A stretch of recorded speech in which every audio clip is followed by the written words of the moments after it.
Baik, perkenalkan nama saya Hieronymus Hidayat Balminewi, nomor BP 211011526104430. Baik, pada saat ini saya akan menjelaskan satu topik yang berjudul dampak positif dan negatif dari pemanfaatan sosial media.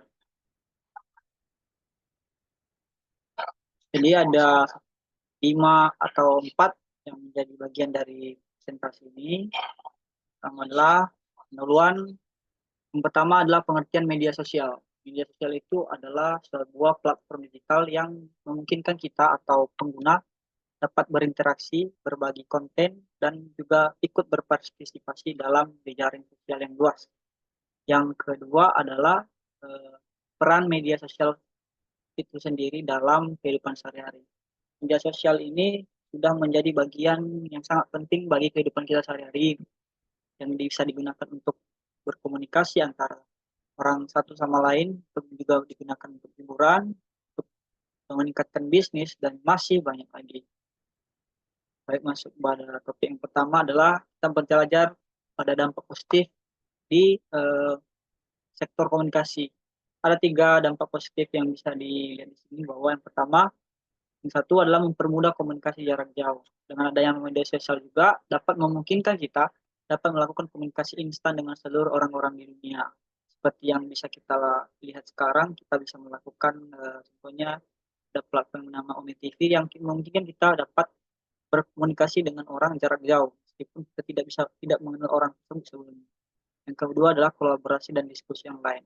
Jadi ada fasilitas dan kolaborasi dalam proyek diskusi grup dan juga untuk berbagi ide. Sama seperti yang saya gunakan ini aplikasi Zoom, dan di sini adalah aplikasi yang kita dapat melakukan untuk melakukan yang namanya diskusi atau berbagi materi atau berbagi ide dalam suatu materi atau dalam perkuliahan, juga dalam rapat-rapat dalam suatu pekerjaan. Yang ketiga adalah dampak positifnya, yaitu membangun dan mempertahankan hubungan sosial. Dengan adanya media sosial dapat membantu kita untuk menjaga hubungan dengan teman dan keluarga, terutama juga dengan mereka yang berada di lokasi jauh.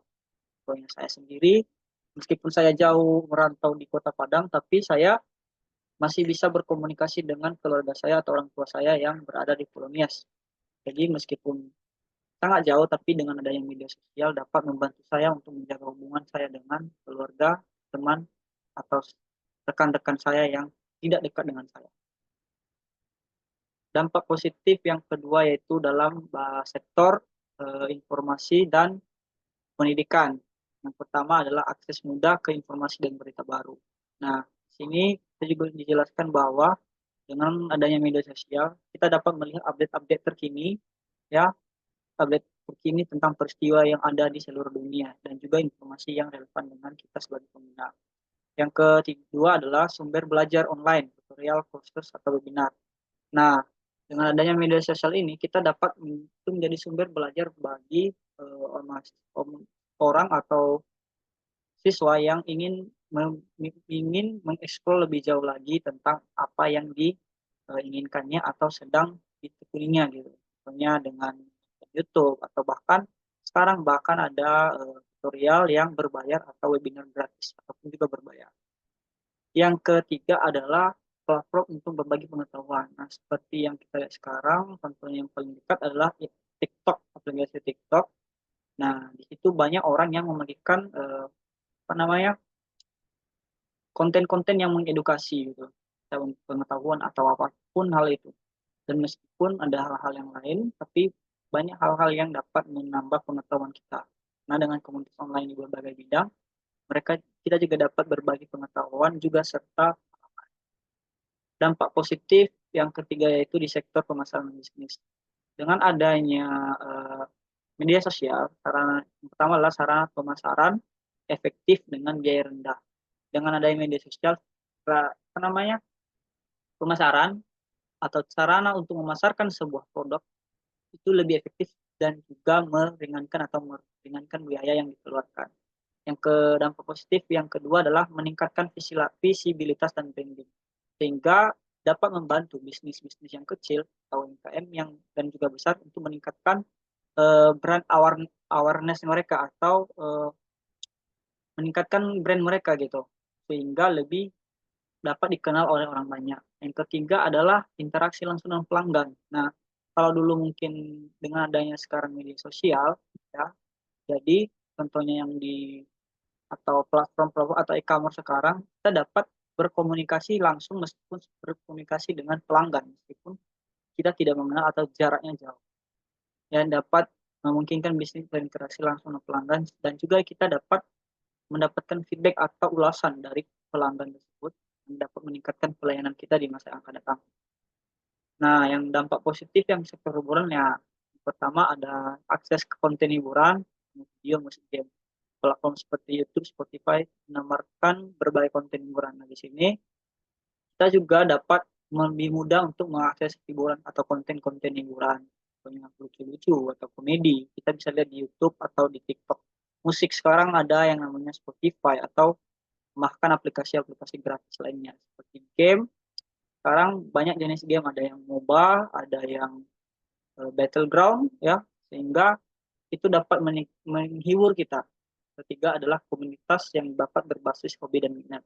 Nah, dengan adanya media sosial juga, kita dapat membuat komunitas-komunitas online yang bisa membagikan atau komunitas yang memiliki minat dan hobi yang sama. Jadi sehingga memungkinkan kita bagi sesama pengguna dapat belajar dari satu sama lain. Yang ketiga adalah kreativitas dan berbagi konten. Nah, dengan adanya media sosial ini, kita dapat meningkatkan kreativitas kita. Kita dapat berkreasi, dapat mengekspresikan kreativitas kita dengan secara luas gitu, dan juga dapat berbagi-bagi konten yang bermanfaat dengan audiens yang juga lebih luas. Nah, sekarang kita masuk pada dampak media sosial dalam sektor negatif atau dampak negatif media sosial yang dalam sektor kesehatan mental. Nah, yang pertama ada namanya kecanduan sosial media atau media sosial. Ini kita bisa lihat sendiri bahwa di masa-masa sekarang banyak orang atau bahkan masih remaja, dia tidak bisa lepas dari penggunaan ponsel atau smartphone atau sosial media yang dia gunakan setiap hari-hari. Bahkan seperti game atau apapun itu yang dapat membuat kita kecanduan, yang sehingga kita membuatkan kita lupa waktu. Karena ada penggunaan yang berlebihan juga dapat meningkatkan kecanduan kita sehingga mengganggu aktivitas kita setiap harinya. Yang kedua adalah meningkatkan risiko depresi serta kecemasan. Nah, dalam media sosial tidak hanya menampilkan konten yang positif, banyak negatif. Nah, jika kita dipaparkan dengan konten-konten negatif atau perbandingan sosial dan dapat menimbulkan risiko gangguan mental. Contohnya dalam konten-konten tersebut ada perbandingan antara cantik seperti apa itu ganteng, cantik atau kaya dan miskin dan segalanya yang dapat membuat kita lebih cemas di masa depan sehingga dapat mengganggu kesehatan mental kita. Yang ketiga adalah perasaan isolasi dan rendah diri. Nah, jika kita melihat di sosial media, orang-orang hanya menampilkan yang namanya yang baik-baik saja, mungkin jangan menampilkan, tapi di dunia nyata belum tentu sama. Nah, ketika kita melihat hal tersebut, kita juga membandingkan diri kita, yang padahal ternyata itu tidak sepenuhnya benar. Jadi dapat membuat kita merasa rendah diri dan kita membatasi diri, karena kita merasa tidak cukup baik dengan kehidupan orang lain yang mungkin kita lihat ditampilkan di media sosial, meskipun itu sebenarnya tidak sepenuhnya sama dengan apa yang kita lihat di media sosial dengan kehidupan asli. Yang kedua, dalam dampak negatif adalah dalam sektor privasi dan keamanan. Yang pertama, media sosial ini juga menjadi ancaman terhadap privasi kita. Itu dapat data-data pribadi kita itu juga dapat digunakan oleh atau disalahgunakan oleh pihak ketiga atau orang yang mungkin mengakses atau mencoba mengakses data-data kita secara paksa. Yang kedua adalah penyalahgunaan data pribadi. Nah, di dalam bermedia sosial kita juga harus berwaspada karena orang-orang dapat menyalahgunakan data pribadi kita. Contohnya yang paling sering, yang sangat-sangat sering terjadi saat ini adalah penggunaan yang namanya aplikasi pinjol. Dia bisa menggunakan kartu KTP orang lain yang dapat menangguhkan atau yang orang tersebut yang membayar jadinya, padahal bukan dia yang meminjam duit tersebut.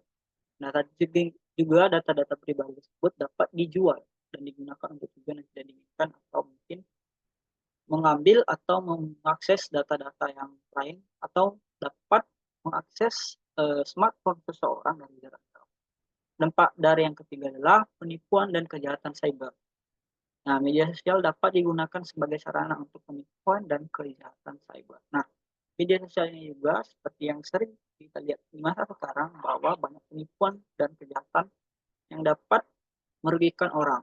Contohnya dalam seringan waktu beberapa waktu terakhir ini ada yang mengirimkan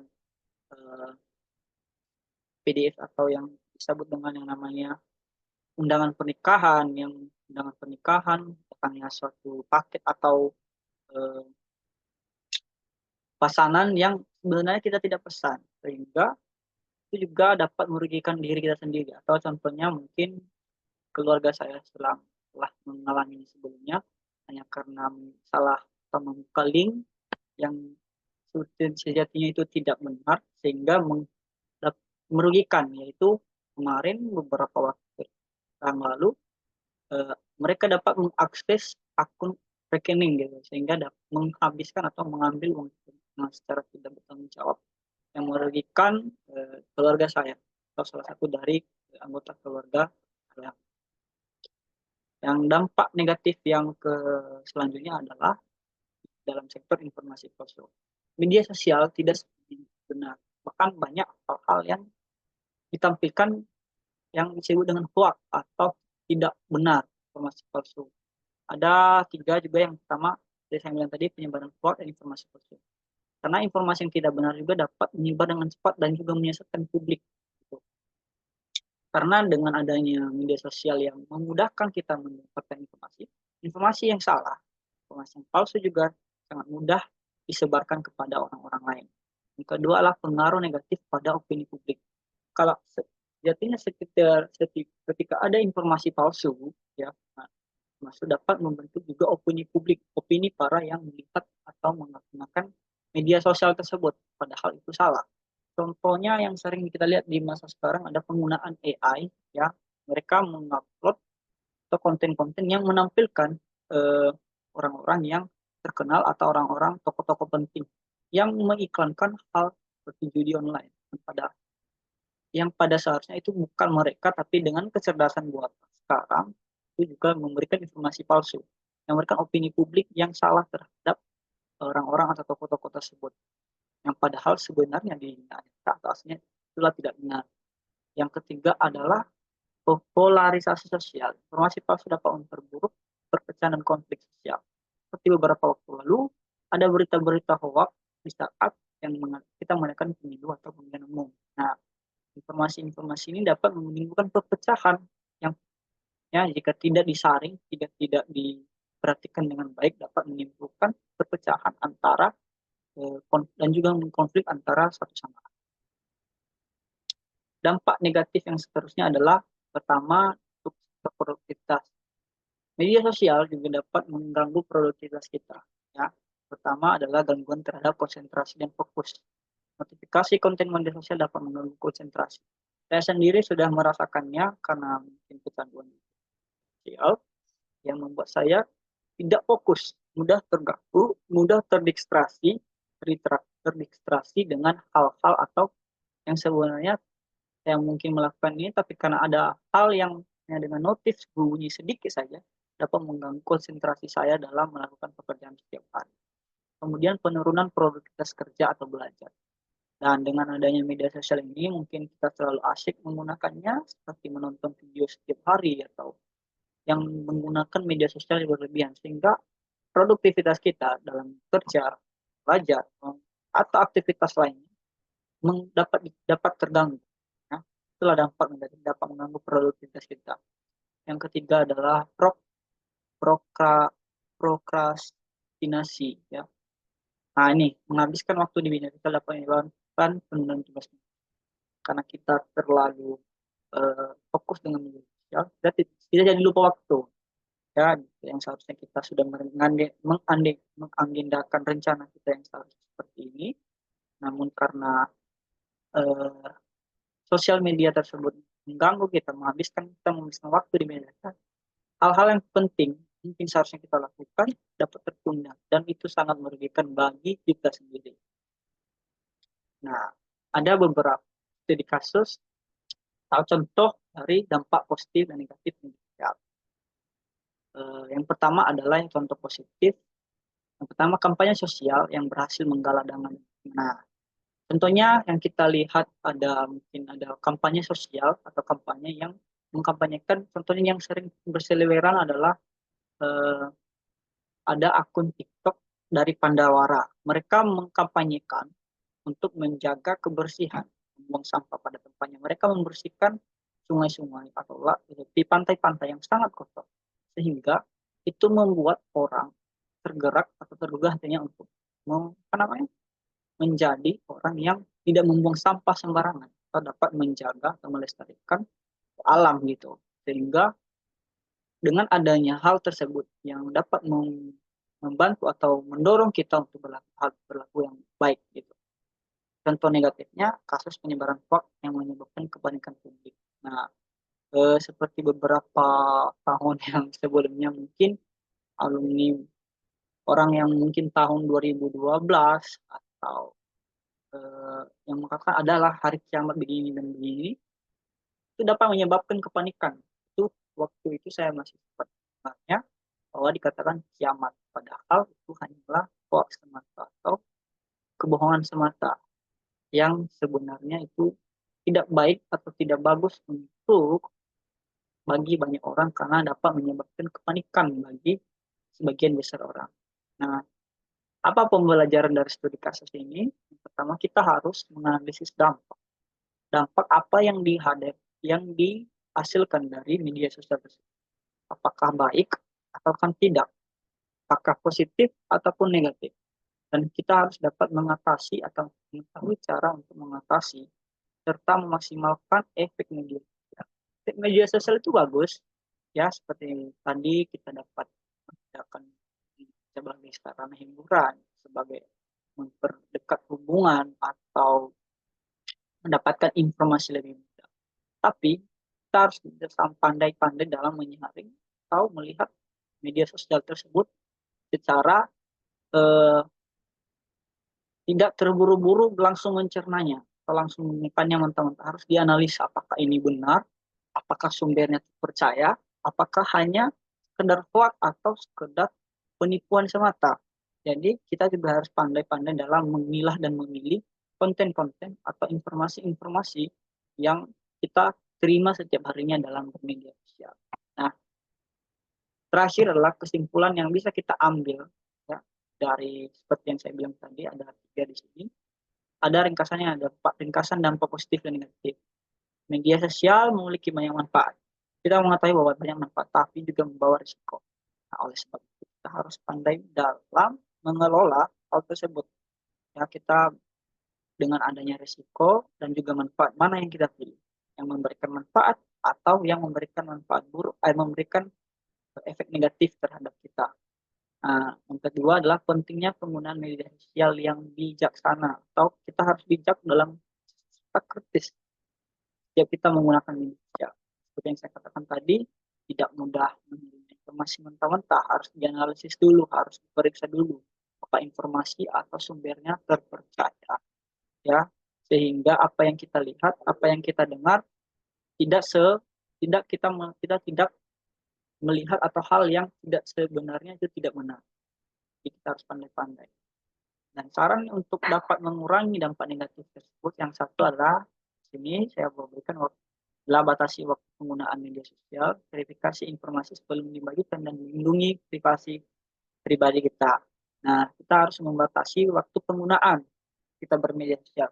Kita bisa menggunakan media sosial, tapi kita harus batasi penggunaannya. Jangan sampai mengganggu produktivitas kita, jangan sampai mengganggu kehidupan sehari-hari kita. Karena di media sosial itu tidak sepenuhnya menampilkan apa yang ada di kita. Yang kedua, kita juga harus bisa, seperti saya bilang tadi, memverifikasi atau memastikan informasi yang kita berikan, informasi yang kita bagikan ke orang lain, kita dapatkan sebelumnya itu udah benar, udah sesuai, udah pasti, atau hanya, apakah itu bohong atau tidak. Jadi kita harus bisa memverifikasi informasi-informasi tersebut. Jika tidak benar, seharusnya kita tidak bagikan, bahkan kita bisa laporkan.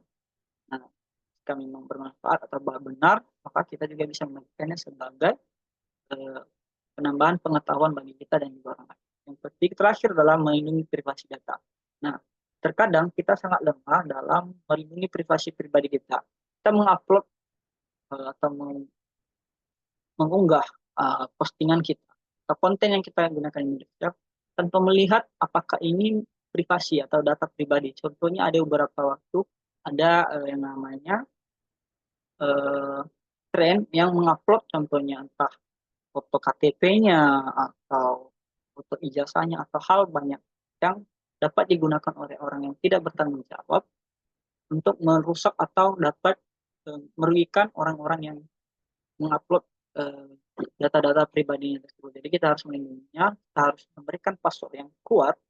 Nah, seperti yang kita lihat beberapa waktu lalu ada kebobolan dengan data-data di pemerintahan. Nah, seharusnya itu tugas pemerintah itu seharusnya dapat melihat bahwa data-data itu penting karena dapat disalahgunakan apa merugikan kita. Nah, jadi sekian yang bisa saya bagikan tentang dampak positif dan dampak negatif dari media sosial. Semoga ya apa yang saya sampaikan ini dapat bermanfaat bagi kita semua. Semoga juga apa yang saya sampaikan ini menjadi pembelajaran bagi kita semua dalam menggunakan media sosial. Saya mengakui bahwa dalam penjelasan ini banyak hal yang kurang. Saya masih banyak kekurangan dalam menjelaskan ini.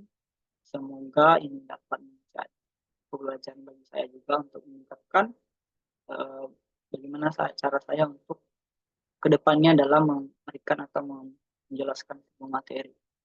Dan jika ada yang salah, jika ada yang tidak sesuai, mohon maafkan. Jika ada hal yang tidak baik atau tidak patut untuk diambil, silahkan tinggalkan saja uang.